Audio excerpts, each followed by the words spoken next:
why don't we do that? Let's get into that because I mean, for myself, I know the importance of being drug free and diet and stuff like that. So yeah, what what got you to where you are? Yeah, so it was not an easy answer. It's been a process of trial and error, and sometimes on the air, it's meaning me down for a couple months, in a hole and having to pull myself back onto the path again because constantly it's a struggle to keep going. There's no time where I finally like, I got it, I'm set. You always got to keep that ball rolling forward to try and become the healthiest you can be. If you have a bad day, you can't obsess and critique yourself to the point where you're getting stuck. You got to move on and just continue. But some of the things that have helped me definitely is cleaning up my diet, like everyone talks about. I eat pretty clean, almost borderline vegetarian, but I find the meats with all the different enzymes and chemicals and hormones in them, I get affected if I eat too much red meat or things like that. So I stick to fish and eggs mostly, a lot of greens and different vegetables and things. And I do smoothies. I eat hemp hearts, all kinds of seeds and things. And I'm constantly looking for new things and new ways to add healthier things to my diet. And Yes. that's been a struggle. Yeah, so you're eating almost identical to me. I eat more red meat probably than you do, but I think individually different people will tolerate things differently as well. But I choose the meats with the natural fats and zero processed meat is the other thing. So if it's not like an actual piece of pork, fatty pork, or a chunk of fatty beef or a fatty piece of chicken, then I'm not eating it. Yeah. Mm-hmm. Yeah, I do eat a bit of meat, but I try to stay away from red. I went through a period recently where I got pulled back into the red meat because Yeah. it's just so good to eat. But I do feel sluggish on it, mentally and physically. So I'm always fighting those cravings to eat something bad because I don't know if it's me, but uh, I have emotional eating issues. Like when I'm not feeling right, I want to go for the worst foods available. So I got to Well, find two alternatives that I can feel the craving get satisfied, but not yeah. indulge into something that's going to knock me and my moods off track for a few days. Yeah. I still treat because I have my cup of coffee in the morning with caffeine. After that, it's decaf. But I still, I like my cup of coffee. And it's the only thing I can seem to enjoy as a vice other than the odd cigar. And I can't get coffee. Coffee is, I can't wake up in the morning without one at least. So. yeah. But I also find that with like alcohol, I know it's a huge one. I used it for years to sleep. It was never alcoholic, but it was always calculated.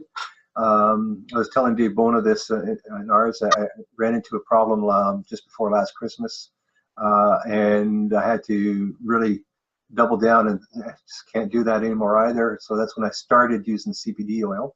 Okay. I'm really glad I did because I now get at least 6 to 8 hours sleep on average. The few nights I've had where I haven't slept well, I was still rested enough to function. So Cannabis, that's one thing I wanted to talk about is cannabis has been my crutch I've used to get this far. Back when I was on the pharmaceuticals, I quit them cold turkey, which is not something I recommend doing, but I was just done with them. So I went to cannabis back in the day when marijuana for trauma was just coming out. I was on right, the second tier through Fabian Henry's project there. And yeah, that changed my life. It put me back into tune with my emotions. I ended up once smoking, like I would break down sometimes and cry just because it would bring a rush of all these different emotions I had so suppressed down that it would almost like therapy would make me go through thinking about these things I didn't want to think about. But after it was finished, I was feeling better. And I still use, I'm still medical cannabis patient. It's the only thing that's given me any relief in this. And I have tried CBD oil like you. I have a hard time with it because it makes me really drowsy. So I need to start taking it more at nighttime. yes. I can't take it during the day. I can only take it at night. Mind you, because my diet is so clean, and my diet goes beyond just being clean because I actually fast from 36 to 72 hours a week as well in order to keep myself functioning. But so I can afford, I guess, in one respect, not to take it during the day and still keep my controls. But if I try THC, I hallucinate. Oh, really? Yeah. That wouldn't be fun. No. I guess we are, but not for me. Well, I had hallucination time and place. It transferred on multiple times. So, I mean, it also led to a psychotic break when they put me on an SSRI. So for me, it's just not something I can risk.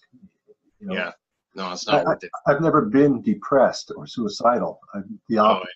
You know, I can identify with Lionel Desmond a lot. Oh, really? Yeah. He was on my tour, actually, which came out once I learned the news of his incident there with his family and whatnot. I know I see his sisters online, and they support our cause, and they're always wondering, you know, if the drug is whatnot. But, Well, I remember Cassandra testifying at the parliamentary committee, and I was just there as an observer sitting in the back. I've been trying to stay off the radar for a long time because we're developing Veterans House. And I didn't want to sabotage it. It's got its charity status. I'm not too worried about that now.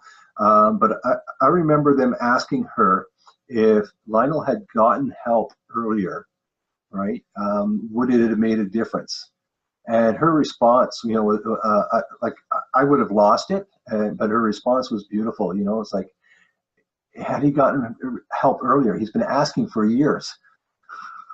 You did. Yeah, he was going to have the hospital sending him home, you know. Yeah, I mean, literally, this is a guy who said, I have a problem, I need help, and you did nothing because you're too busy. And what we're seeing now from these parliamentary hearings, and bringing it back, I guess, is you're too busy ignoring the problem. Yeah.